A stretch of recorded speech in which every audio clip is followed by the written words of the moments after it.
नमस्कार। आज हमारे पास एक बहुत ही खास दस्तावेज है, 1981 का जय गुरुदेव बालक साप्ताहिक पत्रिका। जी। नाम से ही जाहिर है, बच्चों और युवाओं के लिए एक प्रकाशन, बाबा जय गुरुदेव के विचारों पर केंद्रित। तो चलिए इस पुराने अंक को जरा खोल कर देखते हैं कि उस समय क्या संदेश थे, कैसे दिए जा रहे थे। बिल्कुल। हमारा मकसद यही है कि इन लेखों से अहम जानकारी समझें। नमस्ते। हाँ, ये पत्रिका वाकई दिलचस्प है। ये सिर्फ धार्मिक उपदेश नहीं देती, सही। बल्कि 1981 के आसपास का जो सामाजिक माहौल था और कुछ हद तक शायद राजनीतिक भी, हाँ, उसकी भी झलक मिलती है इसमें। देखना ये होगा कि बाबा जय गुरुदेव अपने अनुयायियों तक, खासकर नई पीढ़ी तक, क्या और कैसे पहुंचाना चाह रहे थे। सबसे पहली बात जो ध्यान खींचती है वो है बाबा जय गुरुदेव के शब्दों पर एक कह सकते हैं गहरे विश्वास की मांग। जी। एक शीर्षक है, मेरी बातों पर शाप को देर से यकीन आएगा। ये सिर्फ एक बात नहीं लगता। नहीं, इसमें जैसे कोई भविष्यवाणी हो या चेतावनी। बिल्कुल, चेतावनी का पुट है। अनुयायियों से जैसे बिना शर्त विश्वास मांगा जा रहा हो। हाँ, इस तरह के दावे का आखिर मकसद क्या हो सकता है? देखिए, ये एक तरह से मजबूत पकड़ बनाने का तरीका लगता है। अच्छा। अनुयायियों को ये एहसास दिलाना कि गुरु के वचन वो भविष्य की कुंजी है। उन पर शक करना मतलब अपना ही नुकसान करना। और इसी विश्वास की नींव पर उनकी बाकी शिक्षाएं टिकी हैं। अब देखिए, पत्रिका में बार बार शाकाहार अपनाने पर जोर है। हाँ, वो तो है। हर तरह के नशे और व्यभिचार से दूर रहने की बात, और ईश्वर, चाहे खुदा कहें या प्रभु, उसे याद करने पर जोर। और इससे सच का संग कहा गया है। जी हाँ, सच का संग। हाँ, और इस सच का संग को सिर्फ व्यक्तिगत मुक्ति का रास्ता नहीं बताया है, नहीं, बल्कि समाज के उद्धार के लिए भी जरूरी माना है।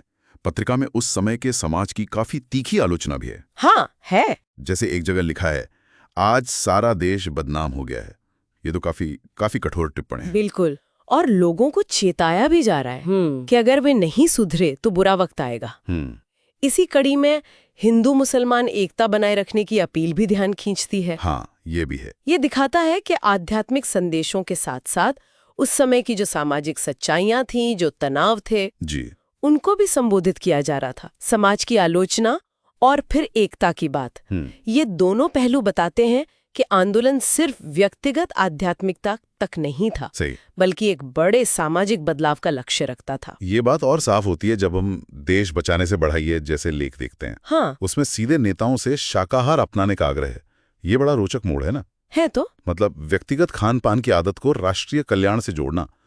क्या पत्रिका ये समझाती है कि ये जुड़ाव कैसे काम करता है? देखिए, पत्रिका शायद सीधे तौर पर इसकी पूरी क्रियाविधि विस्तार से ना बताए। अच्छा। लेकिन ये प्रस्तुतिकरण अपने आप में एक रणनीति है। हाँ। ये क्या करता है कि आध्यात्मिकता और नैतिकता को व्यक्तिगत दायरे से निकालकर राष्ट्रीय चिंता का विषय बना देता है।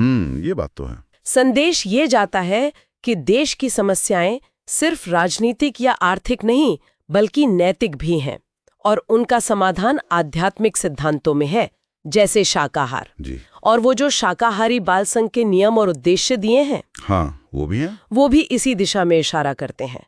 एक अनुशासित, नैतिक, संगठित समुदाय बनाना जो जमीनी स्तर पर इन विचारों को जिए। संगठन की बात आपने की तो पत्रिका में मथुरा में होने वाले वार्षिक भंडारा कार्यक्रम की सूचना भी है। जी। और दिल्ली में हुए सत्संग कार्यक्रम की रिपोर्टिंग भी। ये सिर्फ सूचनाएं नहीं है, ये संगठन की शक्ति, उसकी पहुंच, उसका प्रदर्शन भी है। बिल्कुल। और साथ ही वो छोटी कहानी की बड़ी सीख जैसे हिस्से। हाँ, कहानियां भी हैं। और जय गुरुदेव के प्रति अटूट विश्वास है, शाकाहार और नैतिकता पर आधारित जीवन शैली है, मौजूदा समाज की आलोचना है, एकता का संदेश है, और एक मजबूत संगठन। जी हाँ, एक मजबूत संगठनात्मक ढांचा।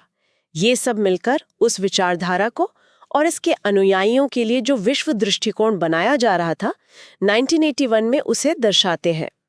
हर तत्व दूसरे को मजबूती देता है। तो अगर हम संक्षेप में कहें, 1981 की ये बालक साप्ताहिक पत्रिका बाबा जय गुरुदेव के अनुयायियों के लिए एक तरह की गाइडबुक थी। हाँ, कह सकते हैं। जिसमें व्यक्तिगत नैतिकता, खासकर शाकाहार, ईश्वर भक्ति और सामाजिक सरोकारों का एक अनूठा मिश्रण था। बिल्कुल। और अनुयायियों से न सिर्फ उनके वचनों पर पूरा विश्वास करने को कहा गया, बल्कि उनके बताए रास्ते को सक्रिय रूप से अपनाने का आग्रह था, जिसे वो व्यक्ति और राष्ट्र दोनों के उद्धार का मार्ग मानते थे।